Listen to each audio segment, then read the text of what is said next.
El National Food Authority o NFA ta anticipa ya con el fuerte aguacero na mga meses que viene. Por eso na principio pa lang del año, ya asegura el NFA con el bastante supply de arroz para na Región 9.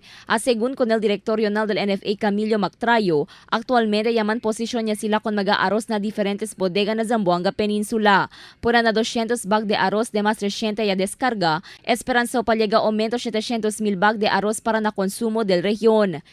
We've started to move stocks to Dipolog, to Liloy, to Ipil, Malangas, Acadianan, Mulabe.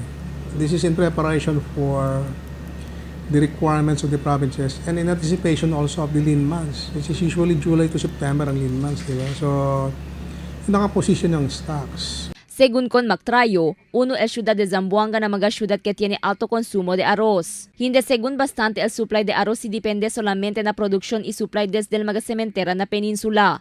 Por eso tiene que depende el ahensya na supply de arroz desde el otro nasyon como el Thailand y Vietnam. Según pa con Mactrayo, puera que tali el NFA ta ofrece affordable precio de arroz, el NFA también amo el contestar na necesidades del público. En tal caso, tiene mga kalamidad o abaha supply de arroz komersyal.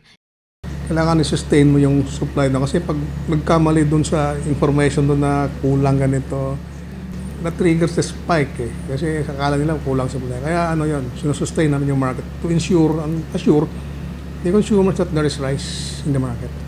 Fuera na tiempo de ulan, ta prepara también el NFA na llegada de lean months o el mga meses donde no hay cosecha de palay. Además, actualmente ta está stable mayoría del precio de arroz comercial. Para na arroz NFA, ta está di este precio na 32 pesos y 25 pesos cada kilo. Crystal Almonía, Dateline Zamboanga.